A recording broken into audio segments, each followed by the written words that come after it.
experiencing on your end? For the last 2-3 hours, I've been getting hit 5 at a time from different military bases in the States and Department of Defense, and we have the readouts on who's doing it. Yeah, and I'm not in the business of getting melodramatic, but, you know, and we thought something occurred once upon a time. You weren't the last time around. Yes. This is strange, so I'm a little bit, shall we say, off balance. But this is the Grassy Knoll. This is May 16th. This is Viz, and we have with us Alan Watt. We have a lot of people out there listening, so bear with us if you can as far as what's going on here audio-wise. But it's almost like it's out of my control. Yes. All right. I think we're okay now.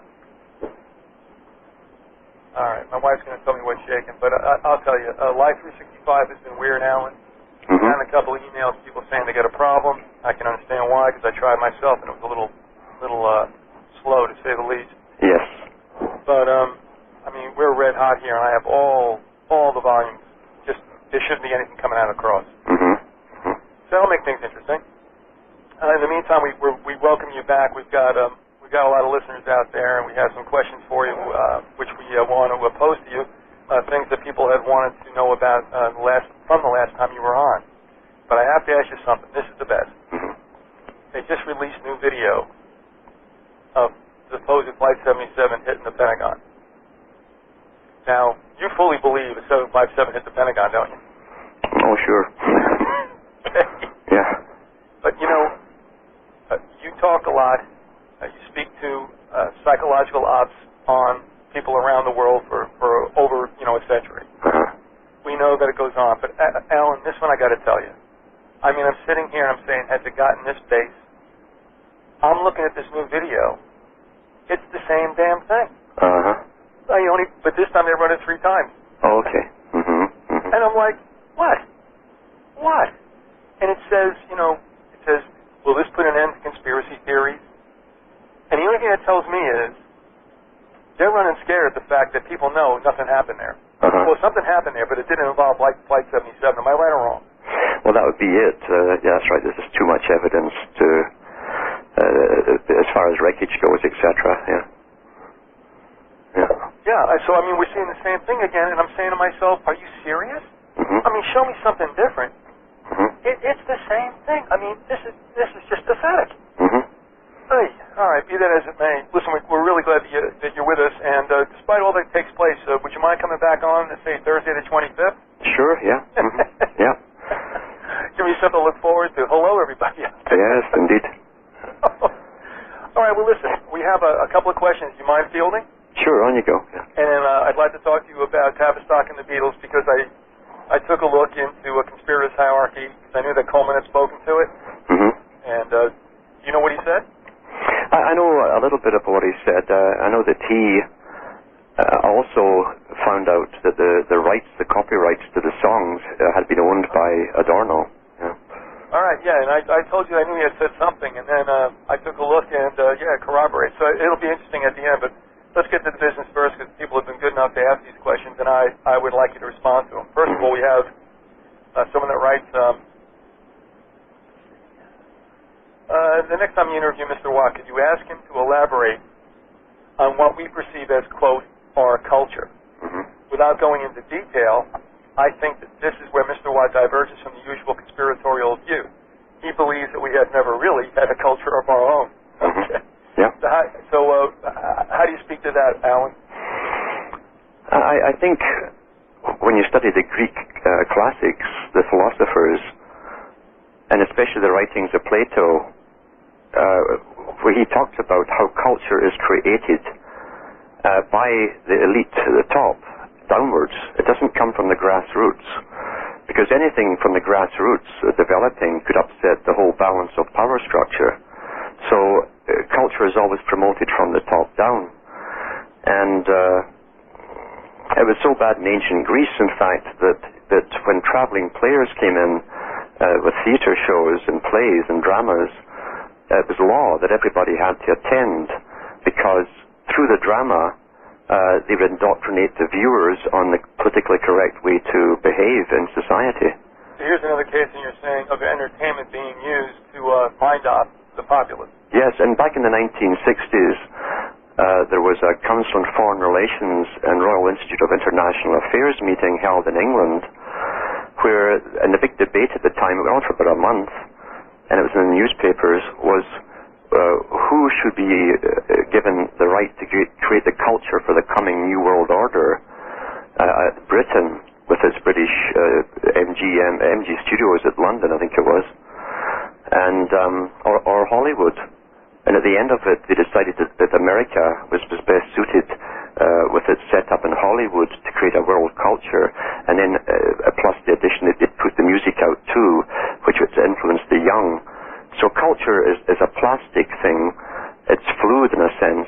It can be shaped in the direction that the elite, who always make a plan way ahead of time, they make it plastic so that they can shape us towards their next part of their agenda.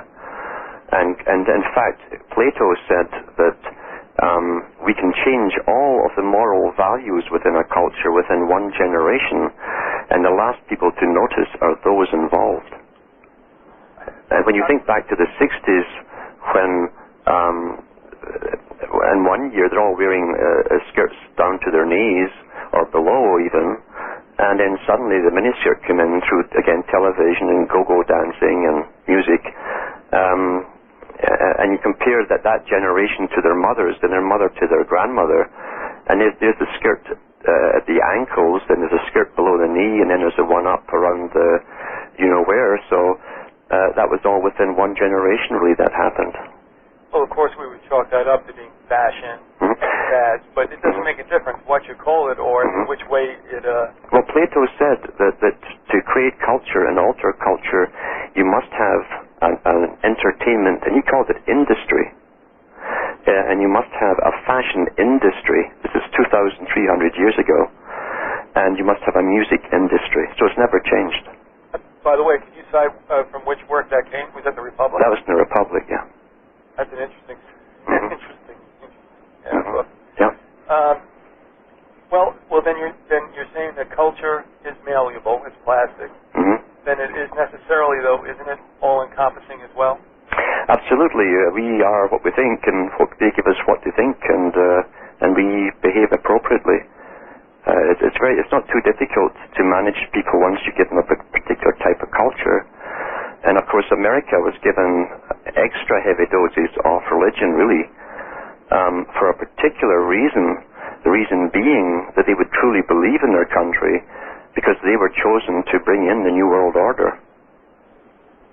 Well, they wouldn't call it that, but so how did they perceive the New World Order at the time? They certainly wouldn't have coined it as such. What did they think? I mean, we do know they called it New World, et cetera, et cetera. Well, if you read the memoirs of Franklin and Jefferson, both of them said that this was the beginning of a world federation, not just a federation of United States of America, but it would lead to a world federation which would eventually be led by 12 wise men. You know, we may have spoken about this a while ago, and if we have, I'm sorry. I don't know that you remember. I know that I don't. But in a way, the joke was on us in the United States in the sense of as much as many of us now get it and are resisting what we consider the NWO. Yeah. In essence, the enemy is us. In other words, this was an experiment in Federation and the New World Order. Definitely. They needed a knight in shining armor that hadn't plundered the planet like as England had done, or France or Spain or whatever.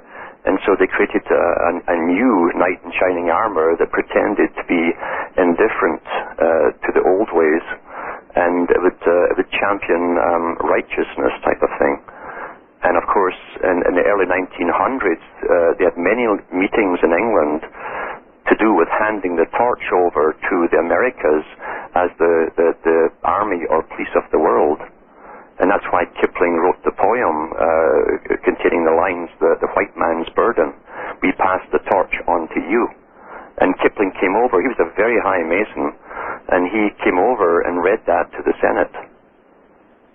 You know, as a kid, I read some of that stuff about him, and I said, man, this sounds racist. Look, Sambo and all that stuff. But nobody seemed to raise a big thing about it, so it's like, well, it must be my imagination. But I mean, that statement also comes up with Rhodes and that whole and Milner's kindergarten group, you know? That's right. It was all connected together, yeah. Well, and then, all right, a couple of things real quick, and we'll go on to another question, but as derivatives of what this individual asked you about culture, was it a coincidence that we have 13 states and the district was made not a state so they could plop down a new obelisk? There's no coincidence at all. Is that in some kind of symbolistic reflection of the story of Isis and Osiris? Yeah, it's a symbol of regeneration. And, of course, the story of Osiris being scattered into, there's actually 14 parts. But they never found the 14th, and so Isis conjured up an artificial one. So 13 still stands as the number of regeneration, rebirth. Yeah. The 14th territory, which was called a district, not a state, winds up with the obelisk. Exactly. The magic creation, you see. Yeah. And of course, the District of Columbia in Latin means actually the dove. And the dove was always the symbol coming down with spirit from the heavens. Right. Even from the days of ancient Egypt. So it's all highly symbolic. Yeah. How do we look though at the fact that, all right, if the old world, was willing to let the new world spawn off and become the beginning of a new world order, how do we look at Britain and the American Revolution? In other words, were they fighting? I've heard it said that England wasn't all that pitched about it. One of the reasons were that perhaps there were too many Freemasons on both sides who wanted to kill who. But I'm asking you now then, what do we make of the fact that Britain came over and well, not didn't come over, but gave some kind of military resistance? How does that fit into the scheme about, it's like all things in history. See, it must be real to the people. They have real wars to convince the people that this is all real, and people must really die. But when you really figure it out, it's worked out ahead of time. Cornwallis, if you read even Cornwallis's memoirs, he was all for the independence of the colonies. And he spoke up in the British Parliament. He was a member of the Parliament from a long line of aristocracy. Do you remember his rationale then? Yeah, he believed that Britain would spawn off, well, today we would say clones of itself. Ones in the sameness of Britain with the same types of laws and democracy, etc. And so he spoke out really against any interference. And even though he'd done that, he was chosen to lead the war against the Americas. And I think it was because they pulled him in at the top and says, don't worry, this has to happen to convince the world that this is an independent country. It was part of the plan. Okay, so in other words, once again, we have a war that's more about persuasion than it is really conviction. Absolutely. They had to convince the people. It's like mind control that Aldous Huxley said. He said, those under mind control have no idea that they're under it. And it's the same thing when you condition people that they've actually won a war and that they're free and they're working for themselves, and in the most free country in the world, they put 100% of their work into their work, of their labor into their work. As opposed to the Soviet system where everyone knew that a bunch of the elite were living high on the hog while they lived in poverty at the bottom, so they put nothing into their work and they had shoddy workmanship, etc. But in America, they truly believed that they were doing it for themselves. All right, last question about this then, because I've never really thought about it before, and of course I'm asking you now. If you have any information to this effect, we know that there were mercenaries used by Great Britain in that war. Now I'm wondering if it's one they didn't really want to get too messy about. Do you know how much percentage of the troops over here were non-British, besides Hessians and such? It's so hard to tell because King George himself really came from Germany, and the Saxe-Coburg-Gotha family. That was 3 different princedoms they had, and they called themselves Saxe-Coburg-Gotha. They brought in most of the troops actually from Germany. They did bring in some recent recruits from the Highlands of Scotland because they forbid you to wear the kilt after the Culloden Battle of 1746. and they forbid you to speak your own Gaelic language unless you join the British Army. And so they used a lot of Scots there as well as cannon fodder. But yeah, they had a mass of the Hessian troops for sure. But they also employed mercenaries from all over Europe. Well, would that make sense now? I mean, to me now, as we were talking this out, I said to myself, well, okay, if in fact you wanted to make it look good, but you didn't necessarily want to waste your own best blood, why not enlist those from other nations? Yes, and also it's well recorded in Masonic books that oftentimes when the two sides were coming towards each other through the forests, they'd give the Masonic signals to each other and literally look the other way and pass each other by. That happened quite often, and they'd visit each other's camps often too at night and have lodge meetings. But you know what you say is really true. I mean, we hear so much about wars being a John Wayne thing time and time again, and no doubt it is. There's killing, no doubt. But there are times when I heard it, Alan, from parents of my friends who were once in a while maybe loosened up a little bit by drink. Talked about being in the trenches over in Europe and running into a German or something like that, and looking at each other and going, we really don't have to do this. And it makes sense, though, doesn't it? It does. All right. It does. I know that in World War I, when they'd run out so many of the young because they were throwing in whole battalions every day across the field who were getting mown down in 15 minutes with machine gun fire, and they weren't allowed to lie down or crawl or anything. They had to walk into all this hail of machine gun fire. They'd lost so many of the young, and eventually there was a sort of stalemate where nothing much was happening in the trenches because it was the older guys that were generally left. And the older guys didn't want to fight on either side. So once a day they'd fire in the air and they'd all do their thing and they're all quite happy. So it was mandated in Canada and Australia to recruit the young very quickly and to get them really fired up to kill, and then they sent them over to the trenches to get the killing going again. Yeah. Reminds me of that song, When Will They Ever Learn? I just want to let everybody know also we have a lot with us. This is the Vyzygoth. This is the Grassy Knoll as well. And if you want to get in touch with us, excuse me, I'm going to ask you to do it this way. If you want to send an instant message, you can do so. If it's AOL, send it to the Vyzygoth. That's spelled VYZYGOTH. If you're going to send it MSN, to Vyzygoth. And if I couldn't make it any harder, if you want to send it via Yahoo, do so at Viz1400. You can send an email, or something I've already done, to Vyzygoth@hotmail.com. Also, those from the last time we spoke to you, some things have happened that may not be as new as they should be since you were on, I guess, 2 months ago. But Alan, you have a website, and what can people find there? What is it, and how can they get there? It's cuttingthroughthematrix.com, and there's a lot of free downloadable shows on the site there, and some of the books I'm selling too are up there. The prices are there. How to order them is there, and some also talks on CD as well. The website is cuttingthroughthematrix.com, and that is the title of the 3-volume series you did. Is that correct? That's right. Yeah. Can you give people an idea what they might find across those 3 volumes? A little highlight. Yeah, I don't go too deeply in them. They were initially written for a series I did on the shortwave radio, beginning in '98, and I don't know how many shows we've done. It's well over 140 maybe. And I went through the histories of the beginnings of what were called our civilization was given to us in the ancient world, and how the creation of religion came about, how it was used on the people, and how the priestcraft basically controlled the systems.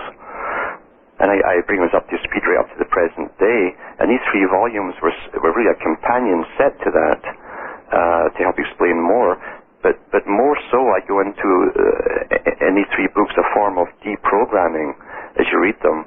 I show you things in symbol form and in writing form, and I try to get you to think as you're reading. Most books today are written in such a way that it puts you to sleep. This is the way we're trained, you see. It's data, people, times, and historical dates. And that doesn't work. People don't retain it. So I try to make them wake up and see these symbols, which are all around them all the time. They've grown up with them. I explain what they are. It's a language. And this language is actually programming you because your subconscious understands it, and you act on your subconscious motivation. Before we came on, I had a bit of an extensive exchange through Yahoo with a listener who, ironically, comes from my own hometown in New Jersey. And I have to tell you, it's rare for anybody in the New York metropolitan area to get it. Because when you're around the major cities, I think you would agree, you are so absolutely enveloped by mainstream everything that you'll never hear like that shortwave broadcast that I did that made me say, is this guy nuts or should I check this out? Not you necessarily, I mean, but, at the time whom I heard. Yeah. That never would have happened in metropolitan areas. Being out here in the Florida Outback, far enough away from Tampa, I heard that. So when I hear somebody from inside the New York metropolitan area who gets it, I'm really amazed. But anyway, what we exchanged about, and we kind of like try to boil it down to the least common denominator, or the lowest common denominator, and that is, Alan, all the world is all about symbology and symbols, isn't it? Yeah, it is. It's a whole language. And as I say, your subconscious really does work on language just as your conscious mind does. And when symbols are strung together in a certain way, and you're in a dreamy state, most people sort of dream their way through the day, you're being programmed with these symbols, which will affect the way you behave in life. And it would be true also that, would you agree that intelligent people, those who read and opinionate and take in information, are probably most susceptible to being manipulated? Definitely, especially if they have no idea that information doesn't necessarily mean it's true. Right. Because many people truly believe that the media is there to do their thinking for them. And Zbigniew Brzezinski said they were bringing the public to that stage deliberately, where they will give over their ability to reason for themselves and expect the media to tell them everything that's important to them. Do you remember an author, probably did most of his work back in the 60s by the name of Jacques Ellul? Oh, yes. Yeah. Well, he wrote propaganda, I guess in 64 or 5. I encountered it 10 years later, never thinking about what I do today. And one of the things that shocked me is when he said, "Oh no, it's good for people to read because you got to have them be able to take in information to propagandize them." That's right. Now that seems like a duh now, but back then I was like, "Holy mackerel, that's right. Ignorant people are probably harder to get to." Absolutely. Yeah. Absolutely. Yeah. He was very straightforward with the techniques and how it worked. And one last take on Ellul. How about you? I really never knew what exactly he was all about. He seemed like a nominal Christian. I don't know. But if you look back, can you give me your opinion on, was he a good guy? Was he on our side? What do you think? I know that he was consulted by governments, and I think even the United Nations consulted him on social psychology for mass social control. Well, that's not good. Yeah. Well, I think I answered my question. But he certainly said that in one of his books on law and the legal system, he said that the public are unaware in the Western Hemisphere, including America, that since 1953, every citizen has a personality profile kept on them by the police. And he said at that time, of course, it was a Cardex system with punched holes, but they were updating that in the 60s to computerized systems. What he said was, he says, these are very complete personality profiles, and he said the public must never be allowed to know how this information is gathered on them. All right. So, I mean, oh my Lord, yeah. So this whole bit about encompassing surveillance and the lack of privacy. It's not new. We're upset about it now. It's been well in the works, hasn't it? It's been here forever, in fact. In fact, I think when they gave us the Bell telephone, that was part of the structure right away. Yeah. Yep. Okay, now moving on to another person who enjoys listening to you. He's written something a little bit more, I think, complex. He said, can Mr. Watt talk about, quote, esoterically commanded structure of society leading to a scientifically designed social system? Can you break that down for us, first of all? Yeah, it's esoteric in a sense that there's a hidden group of controllers behind it. There's no doubt about that. And there's also different strata of scientists, specialized scientists, working on social control at all levels, and consulted all the time by different departments of governments. They brought in the big PR firms early in the 60s to start to market ideas to the public directly from government. Can you name some names? Well, I know that the one that was set up, and Madison was one of the first ones back in the early 1920s that started this whole idea of how to manipulate the behavior of the public for advertising purposes through the advertising themselves. And then the governments eventually used them to market ideas. Did you say Madison? I think it was Madison. Are you talking about Madison Avenue in Manhattan? I think the company was also called Madison. Oh. Yeah. The first company way back, you know. All right. Now, this also is somewhat, I think, akin to what you were talking to about culture being plastic manufactured. This is somewhat the same thing, isn't it? It is, absolutely. When you have a long-term agenda, and you've already got a culture created for one particular purpose, which is now over, you must change that culture to get into the next stage to accomplish that. So you always go towards the youth, and you go to them and bypass the parents. You teach it in school, the culture. You market it to them through the music, through the writings and magazines for the youth, and you give them heroes to follow that are superstars. And it's very easy for the youth then to go in a new direction. They think it's their own, always, but it's actually manipulated and planned by very, very much older people than themselves. All right, so we're looking at, back then, that 24/7 TV and radio and videos and all forms of electronic entertainment that can be completely, 360 in anyone's life. Yeah. Which is a good thing as far as the manipulators wish, because they can soak you all day long, day after day, week after week, month after month, year after year. So this whole thing about going 20, I guess I'm really happy in a sense that I grew up in a way where the test pattern came on at midnight. Oh, yeah. And it didn't go off until like 8 o'clock, and you had to watch some stupid show about like birds or something. And now it doesn't matter. These kids are like, absolutely inundated with this. Yeah. About from the time they can they come out of the womb. Yes, and the fact that they had write-ups when they first brought satellite television out. They had write-ups from the big corporations stating that through this they could get to anyone on the planet now and create a common youth culture, again through music especially, and plays for the young or movies for the young, so that even the Eskimo would have the same world culture broadcast to them as an Aboriginal in Australia.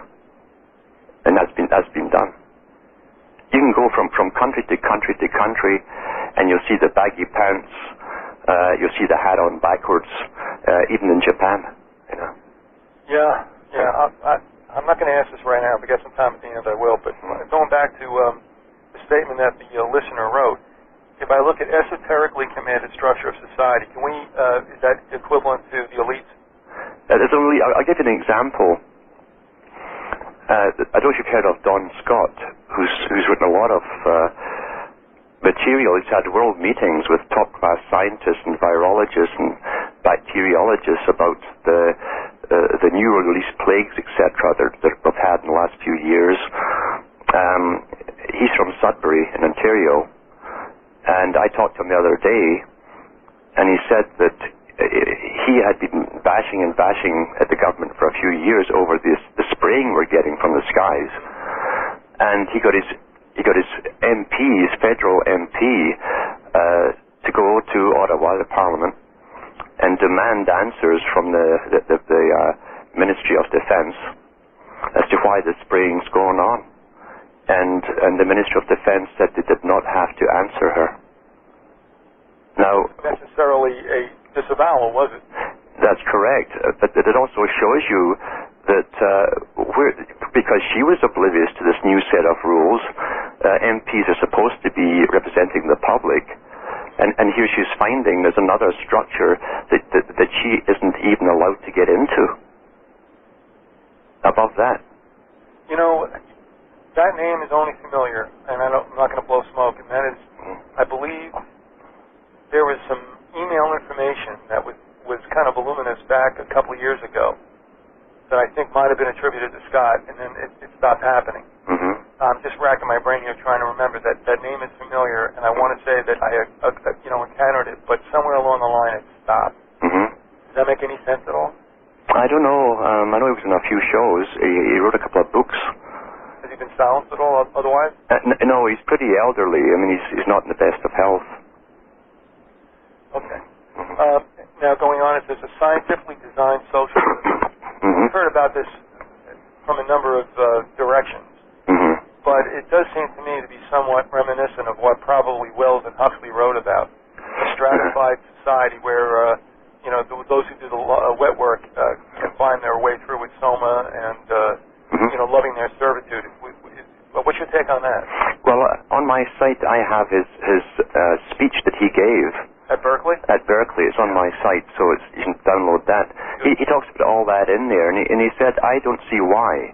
He said the reasons that the Roman Empire fell was that they couldn't give the public enough bread and circuses.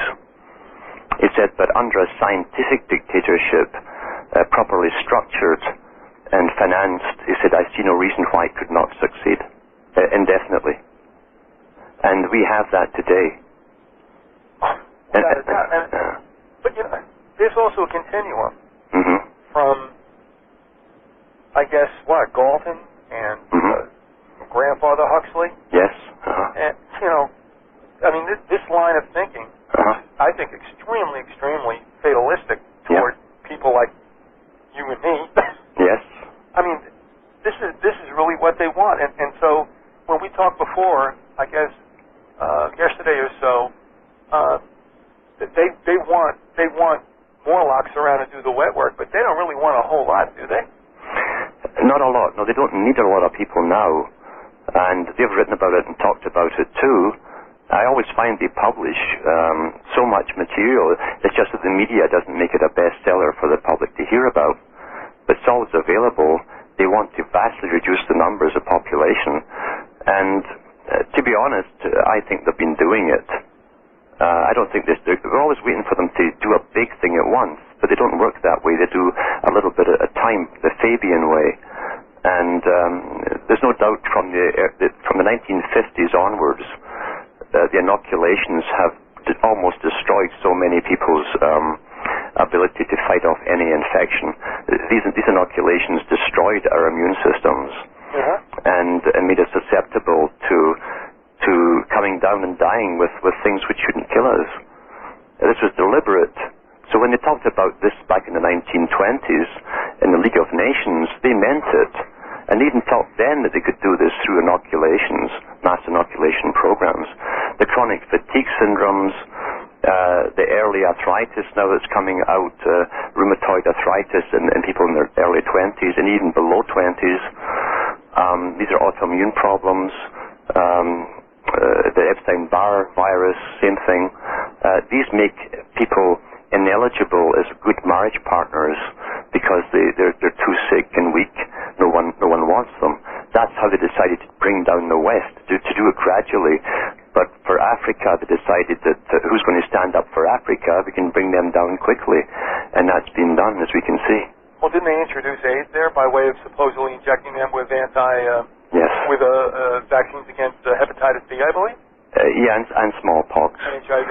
And but they did definitely. The trail of the infection follows the exact route from Haiti. They actually went to Haiti first with that inoculation program, then to Africa, and you can follow the trail as they left behind them. There's no doubt this was deliberate. Yeah.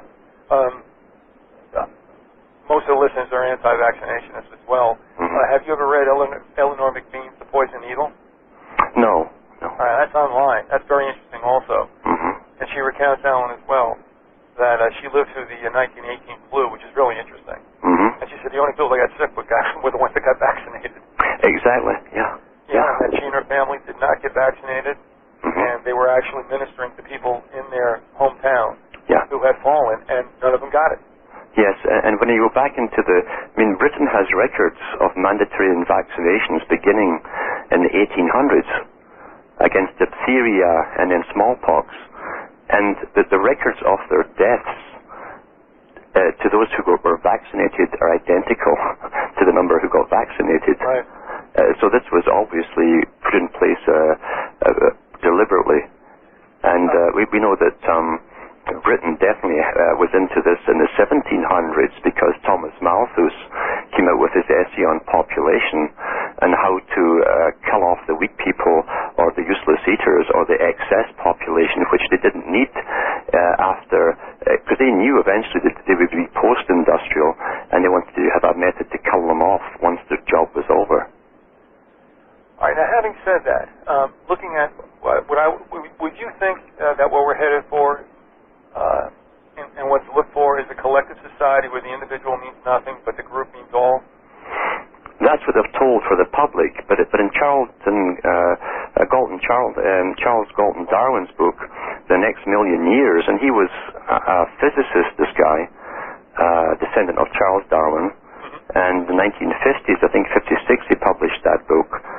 He went through the need to cull off the excess population and find ways of sterilizing the remainder, and also ways of manipulating the brain itself chemically so that they couldn't think independently of each other. The collective, you might say. We can jump from there to Arthur Koestler's book. He's the same guy that did the 13th Tribe. He wrote The Ghost in the Machine while he worked for the United Nations. And The Ghost in the Machine, he worked in think tanks whose job it was to find ways to lobotomize that part of the brain which has your personal survival capabilities built into it, and it gives you the sense of who you are as an individual. And they were trying ways of chemically attacking the brain through chemicals, vaccines that would carry bacterium there, viruses, and so on. And he said they were successful in doing it in the trials. So they were using people for trials, and he said the public won't need their personal defense capabilities because the government will be making all their decisions for them anyway. All right, so when you talk about chemical lobotomization, could this also take the form of getting the same effect through radiation, through... Yeah, there's so many ways to do it, and when you realize that the brain uptakes different chemicals, sometimes even certain metals will gravitate to certain parts of the brain where they're utilized, or they'll carry something with them. You can actually target those primary areas you're after very, very easily and destroy the cells around them. And that's what they said they wanted to do. He wrote about it, and he said all we have to do now is decide whether to inoculate the people with it, put it in their drinking water, or spray it on them. And I thought, well, they're doing it all. That's right. But what he also said, Charles Galton Darwin, was funny. He in this sense, he said, we the elite must not alter ourselves. It says, because we must retain our abilities for self-preservation, because we shall be leading the earth and steering the future. Well, I mean, I have to tell you, I heard you when you were on Ghost to Ghost with Norrie, talking about the longevity of some of these elites, to include Rockefellers and Kissinger and stuff. Yeah. And, you know, I'm sure he might be using contacts, although it doesn't seem anybody else's age is doing it. But when I looked at Rockefeller, when he was giving speeches in the late 90s, I'm like, this cat's not even, you know, he's not even wincing. That's right. No glasses. This guy's just reeling it right off. And you made actually it was a very comical anecdote about Kissinger hopping out of a car, was it? That's right. That's right. And he ran up the steps. And of course, these people aren't getting, if they should ever have cancer or anything like that, they're certainly not getting chemo or radiation or anything like that. No, they're not. No. Well, moving along, you want to field another question? Yeah. Okay. Says, okay. This individual wants to know, you could check with him to see why the spin, mind control, hypno TV, etc., is not working on us, and us, I would say, those who get it, So, how come people like the listener and myself and all those who do shows and all those who listen, more from this manipulation? Well, I wondered a lot about that, and what I found, just talking to so many people, was people who tended to be more aware of what was going on, often had allergies, and they'd often, again, have problems with either bronchial problems, or they'd have stomach problems, intestinal problems. And what you'll find with some people, because of their physiology, if you were to inoculate them with a particular substance that was to target the brain, because of their physiological differences, they'll actually pull those particular viruses or bacterium to another organ. And that's one possibility that's happened in a lot of cases. So the brain didn't get affected the same way. Now, every baby who gets inoculated about the age of 1.5 or 2, it goes home with the doctor saying, don't worry, they'll have a fever for 2 or 3 days, then they'll be fine. And the fever is concentrated generally in the head. Now, when you have fever and heat in the head, inflammation, you have inflammation in the brain, and cells are dying off. And this is happening every day, and the mums are told this is normal. Right. And I think that's part of the whole process. I really have gone that far that I really think that's part of the whole process. They didn't just write about it from Malthus onwards. They've been actually doing it. I've got some more questions, and that's why I'm being a little halting here. But I want to continue with the individual who did pose a number of questions. And let me ask you this, though, Alan. Were you vaccinated as a kid? I had some, but in fact, I did actually come down after the age of 2, after inoculations, with asthma that lasted a few years, and then allergies for sure, on and off. And but intellectual-wise, I sort of soared through school without any problems. But I don't know how nefarious they were when we were growing up. Yeah. I'm sure they weren't good. I just don't know. I'm sure they got worse as time went on. Mm-hmm. And became a real mainline source of planting things that necessarily come to fruition later on, if you know what I mean. Well, a good example of that, I think, is the sterilization of the male. Every year, and about now, in fact, the UN will be giving us their annual update on the sperm count in the Western male. Mm-hmm. And last year, they said that the Western male since 1950 or 52 had dropped by 75% of the live active sperm of the male of 1950. So we're only about 25% fertile now, and they never give a reason for this. And yet every year they give us the data on it, the quotes, the statistics. And really it should be a crisis situation. But the reason it's not a crisis situation is because it's planned that way. Well, we all know it's from wearing too tight jockeys. Yeah, right. Yeah. Warming up the old testicle. Yeah. Unfortunately, there are some other cultures who aren't getting the message and are proliferating quite well, by the way. Be that as it may, and also Corky, I got your email, and I will pose this question to Alan. But we'll go on with the person to whom, from whom we've gotten these questions, and there's a couple others there. Do you want to comment on the science and physics of reality holography, as in the Blue Beam Project? Do you know anything about that, Alan? Yeah, I do know about it. I know that they can actually create anything at all in the sky.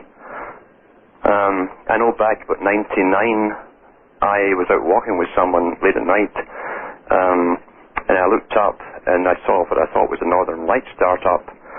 And for 25 minutes we watched a figure form, which doesn't happen with the Northern Lights. It all came to one point, and you could swear they had wings. And I thought, this is incredible. That's some kind of holography or science going on here, using the ionosphere. And 2 or 3 nights later, a man from Ontario phoned in the Art Bell show. Now, Art Bell's had nights when he's had different people claiming to be Satan on. Yep. He's had a hole in the ground where the voices of hell shot up from. That's right. But this guy phoned in and he said, I saw a figure appear in the sky that I thought was the Northern Lights. And Art Bell immediately cut him off and said, this is crazy. I thought, well, why didn't you allow him to say what... Because there's no crazier than anything else that was said on that show. Of course. And of course, they don't want us to know that they can experiment and do this with the ionosphere. And with the HARP technology coupled to satellites, they can make anything appear in the sky. Yeah. Well, you know, Art Bell to me is a government plant. I'm sorry, so is Nori. That show's there to go with the bottom line. Yeah. And I'm not going to ask you about how comfortable you were there, but I'm going to take it that you get it too. I mean, the whole... See, I know that what you do, intelligence gatherers gather the intelligence that the public are finding out about and discussing. Counterintelligence takes that, gives you superheroes to follow who are shot to the top. Everybody gets to know their names. They say all the right things that are being said at the bottom. They say the intelligence, but then they add to it aliens or reptilian people and spin it off into ineffectiveness. And that's how you counter intelligence. You know, I wanted to listen to...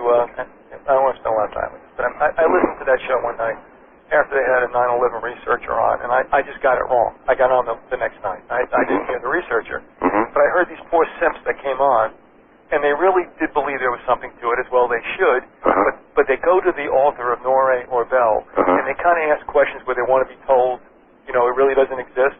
And so they'll talk about, well, isn't it crazy, George, that a plane didn't go into the Pentagon?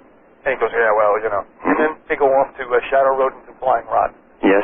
And I'm like, dude, what are we talking about here? You'll look at what is real, and you'll supplant it with the unreal.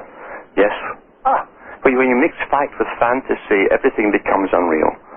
And it's diffused then. It's safe, it's harmless then, because it's just too confusing. Well, of course. But, you know, we all know the children's fairy tale, which I wrote that, about the Emperor's new clothes. Yeah. You know, there weren't any, but they were told they were. And then I look at 9/11 with the Pentagon and Shanksville. There's nothing. And so why do you replace what's real and tangible with what you're being told? Yes. You know, and somebody messaged me and said, you know, and I said, I understand.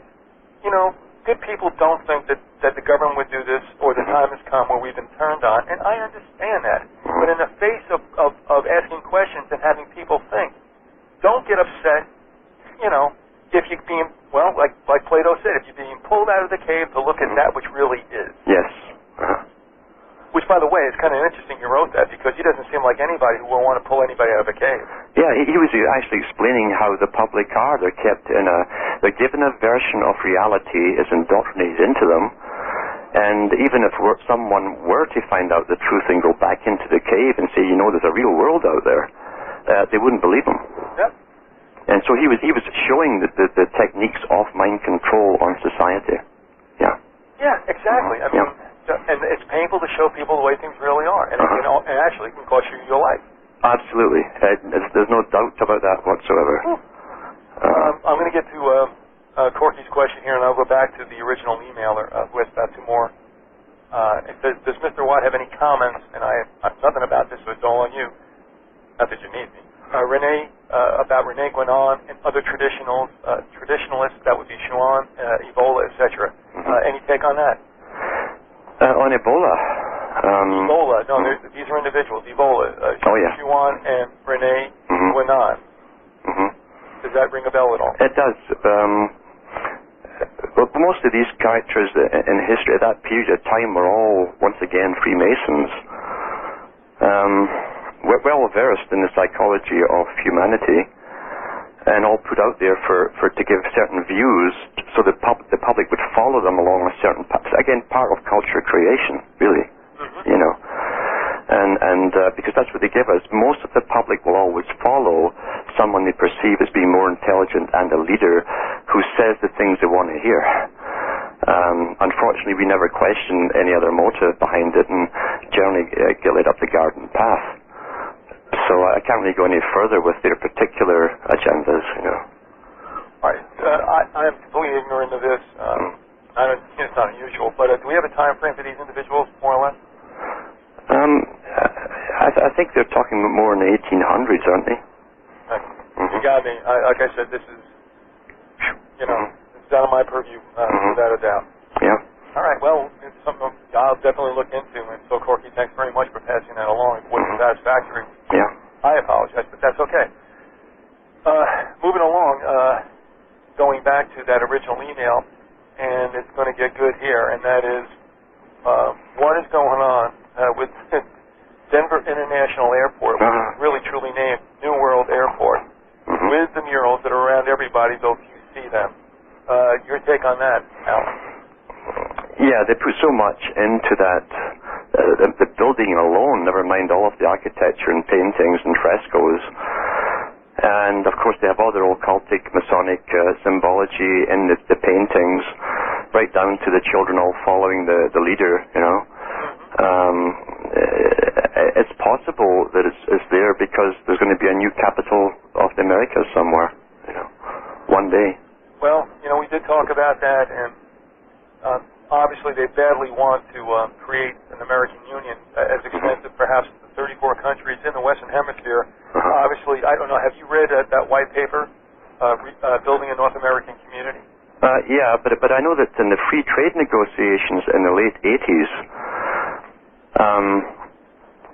they had discussed actually setting up a new parliament for the Americas, a new capital for the Americas, like the Brussels of the Americas, and it would be in Montreal that they're going to build it. That's what they'd chosen.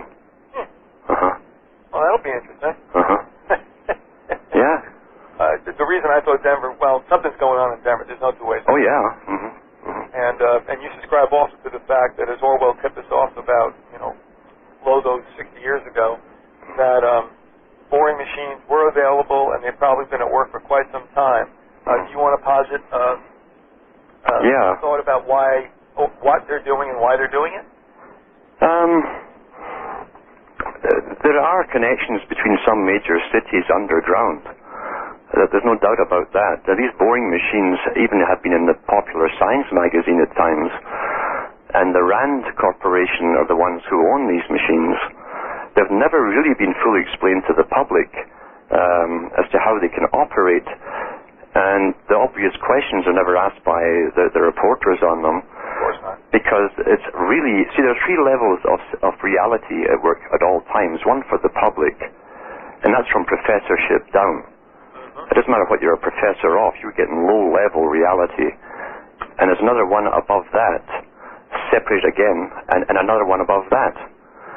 It's like Nick Begich showing us the mind control machines that the CIA had, which were about the size of a TV handheld converter, that are now obsolete, and they were used back in the 1950s, and they were solid state before the transistor came out. So yeah, with these boring machines, they claim they can go through any kind of rock and go 24 hours at a time and keep going at least 5 miles per hour, regardless of the density of the rock. They melt the rock around it, and then it petrifies behind, forming almost like a concrete casing in the tunnel.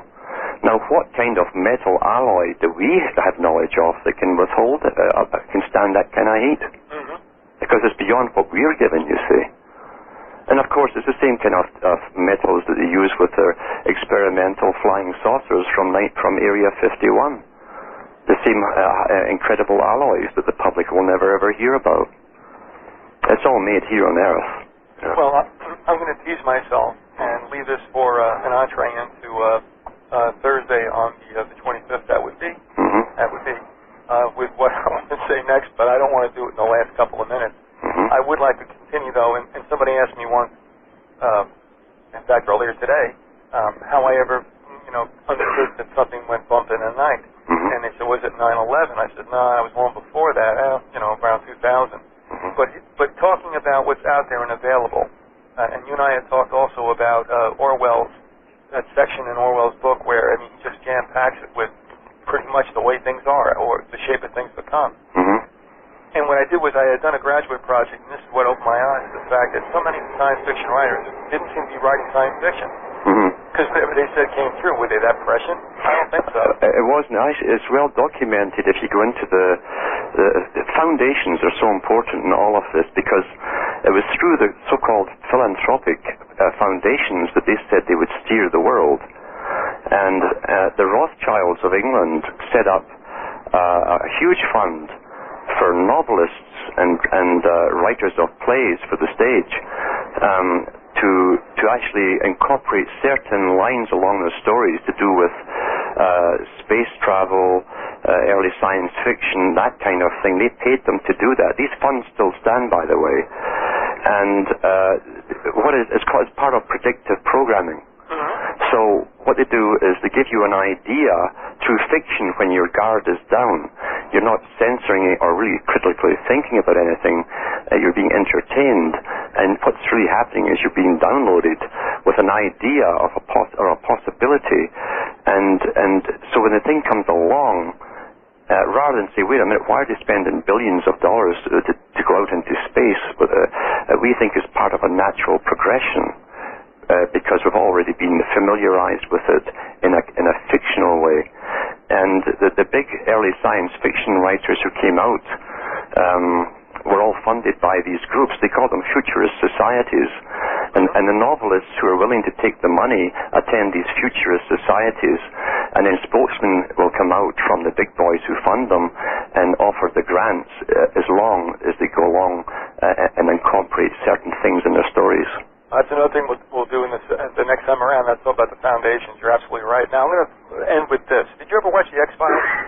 I think I only saw one. Well, I realize now, looking back across the times that my wife and I watched it, and I watched it before I knew that things were really happening. But one thing that I thought they did was, and remember, this is a Murdoch station. And Chris Carter already admits that he had dealings with the CIA and such. But one of the things I thought was stupid about the X-Files is that their characters would exude black oil from their orifices and eye holes. Well, have you heard about this Morgellon disease? Oh, yeah. So, and here's a quote. Sometimes little black specks come out of a lesion.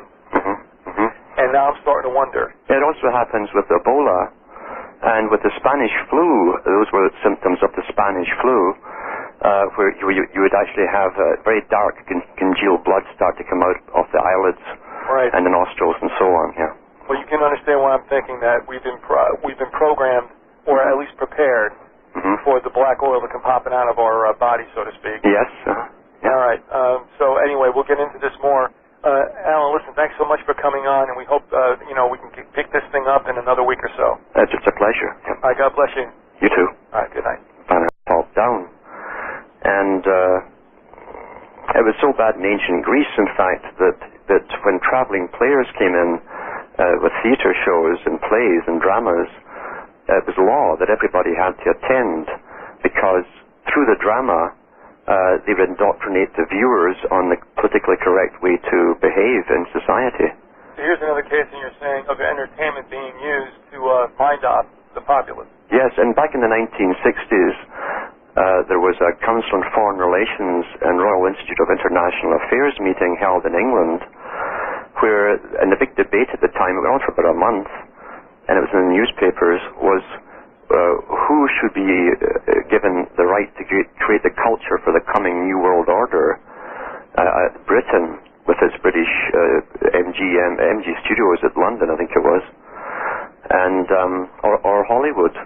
And at the end of it, they decided that America was best suited with its setup in Hollywood to create a world culture, and then plus the addition that they put the music out too, which would influence the young. So culture is a plastic thing. It's fluid in a sense. It can be shaped in the direction that the elite, who always make a plan way ahead of time, they make it plastic so that they can shape us towards their next part of their agenda. And in fact, Plato said that we can change all of the moral values within a culture within one generation, and the last people to notice are those involved. And when you think back to the 60s, when in one year they're all wearing skirts down to their knees, or below even, and then suddenly the miniskirt came in through, again, television and go-go dancing and music. And you compare that generation to their mothers, and their mother to their grandmother, and there's the skirt at the ankles, then there's a skirt below the knee, and then there's a one up around the you-know-where. So that was all within one generation, really, that happened. Well, of course, we would chalk that up to being fashion, fads, but it doesn't make a difference what you call it. What are you experiencing on your end? For the last 2 or 3 hours, I've been getting hit 5 at a time from different military bases in the States and Department of Defense, and we have the readouts on who's doing it. Yeah, and I'm not in the business of getting melodramatic, but, you know, and we thought something occurred once upon a time. You weren't the last time around. Yes. This is strange. So I'm a little bit, shall we say, off balance. But this is the Grassy Knoll. This is May 16th. This is Viz, and we have with us Alan Watt. We have a lot of people out there listening, so bear with us if you can as far as what's going on here audio-wise. But it's almost like it's out of my control. Yes. All right. I think we're okay now. All right, my wife's going to tell me what's shaking, but I'll tell you, Live 365 has been weird, Alan. I've gotten a couple of emails, people saying they got a problem. I can understand why, because I tried myself, and it was a little slow, to say the least. Yes. But, I mean, we're red hot here, and I have all the volumes. Just, there shouldn't be anything coming out across. So that'll make things interesting. In the meantime, we welcome you back. We've got a lot of listeners out there, and we have some questions for you, which we want to pose to you, things that people have wanted to know about from the last time you were on. But I have to ask you something. This is the best. They just released new video of the supposed Flight 77 hitting the Pentagon. Now, you fully believe a 757 hit the Pentagon, don't you? Oh, sure. Yeah.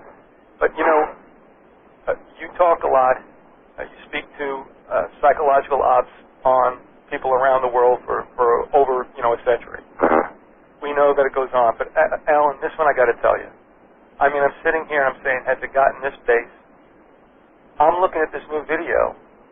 It's the same damn thing. But this time they run it 3 times.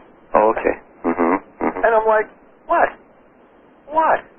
And it says, the champion righteousness type of thing. And of course, in the early 1900s, they had many meetings in England to do with handing the torch over to the Americas as the army or police of the world. And that's why Kipling wrote the poem containing the lines, the white man's burden. We pass the torch on to you. And Kipling came over. He was a very high Mason, and he came over and read that to the Senate. As a kid, I read some of that stuff about him, and I said, man, this sounds racist. Look, Sambo and all that stuff. But nobody seemed to raise a big thing about it, so it's like, well, it must be my imagination. But, I mean, that white burden statement also comes up with Rhodes and that whole and Milner's kindergarten group, That's right. It was all connected together, yeah. Well, and then, all right, a couple of things real quick, and we'll go on to another question, but as derivatives of what this individual asked you about culture, was it a coincidence that we have 13 states and the district was made not a state so they could plop down a new obelisk? There's no coincidence at all. Is that in some kind of symbolistic reflection of the story of Isis and Osiris? Yeah, it's a symbol of regeneration. And, of course, the story of Osiris being scattered into, there's actually 14 parts. But they never found the 14th, and so Isis conjured up an artificial one. So 13 still stands as the number of regeneration, rebirth. The 14th territory, which was called a district, not a state, winds up with the obelisk. Exactly. The magic creation, you see. Yeah. And of course, the District of Columbia in Latin means actually the dove. And the dove was always the symbol coming down with spirit from the heavens, even from the days of ancient Egypt. So it's all highly symbolic. Yeah. How do we look though at the fact that, all right, if the old world, was willing to let the new world spawn off and become the beginning of a new world, which way it... Well, Plato said that to create culture and alter culture, you must have an entertainment, and he called it industry. And you must have a fashion industry. This is 2,300 years ago. And you must have a music industry. So it's never changed. By the way, could you cite from which work that came? Was that the Republic? That was in the Republic, yeah. That's an interesting, interesting book. Yeah. Well, then you're saying that culture is malleable, it's plastic. Then it is necessarily, though, isn't it, all-encompassing as well? Absolutely. We are what we think, and they give us what they think, and we behave appropriately. It's not too difficult to manage people once you give them a particular type of culture. And of course, America was given extra heavy doses of religion, really, for a particular reason. The reason being that they would truly believe in their country, because they were chosen to bring in the New World Order. Well, they wouldn't call it that, but so how did they perceive the New World Order at the time? They certainly wouldn't have coined it as such. What did they think? I mean, we do know they called it New World, et cetera, et cetera. Well, if you read the memoirs of Franklin and Jefferson, both of them said that this was the beginning of a world federation, not just a federation of United States of America, but it would lead to a world federation which would eventually be led by 12 wise men. You know, we may have spoken about this a while ago, and if we have, I'm sorry. I don't know that you remember. I know that I don't. But in a way, the joke was on us in the United States in the sense of as much as many of us now get it and are resisting what we consider the NWO. In essence, the enemy is us. In other words, this was an experiment in Federation and the New World Order. Definitely. They needed a knight in shining armor that hadn't plundered the planet like as England had done, or France or Spain or whatever. And so they created a new knight in shining armor that pretended to be indifferent to the old ways, and it would. Will this put an end to conspiracy theories? And the only thing that tells me is they're running scared at the fact that people know nothing happened there. Well, something happened there, but it didn't involve Flight 77. Am I right or wrong? Well, that would be it. Yeah, that's right. This is too much evidence to, as far as wreckage goes, etc. Yeah. So I mean, we're seeing the same thing again, and I'm saying to myself, are you serious? I mean, show me something different. It's the same thing. I mean, this is just pathetic. Hey, all right, be that as it may. Listen, we're really glad that you're with us, and despite all that takes place, would you mind coming back on, let's say, Thursday the 25th? Sure, yeah. Yeah. Give me something to look forward to. Hello, everybody. Yes, indeed. All right, well, listen, we have a couple of questions. Do you mind fielding? Sure, on you go. Yeah. And then I'd like to talk to you about Tavistock and the Beatles, because I took a look into a conspirator's hierarchy, because I knew that Coleman had spoken to it. And you know what he said? I know a little bit of what he said. I know that he also found out that the copyrights to the songs had been owned by Adorno. Yeah. All right, yeah, and I told you I knew he had said something, and then I took a look, and it corroborates. So it'll be interesting at the end, but let's get to the business first, because people have been good enough to ask these questions, and I would like you to respond to them. First of all, we have someone that writes, the next time you interview Mr. Watt, could you ask him to elaborate on what we perceive as, quote, our culture? Without going into detail, I think that this is where Mr. Watt diverges from the usual conspiratorial view. He believes that we have never really had a culture of our own. Okay. Yeah. So how do you speak to that, Alan? I think when you study the Greek classics, the philosophers, and especially the writings of Plato, where he talks about how culture is created by the elite at the top, downwards. It doesn't come from the grassroots, because anything from the grassroots developing could upset the whole balance of power structure. So culture is always promoted from the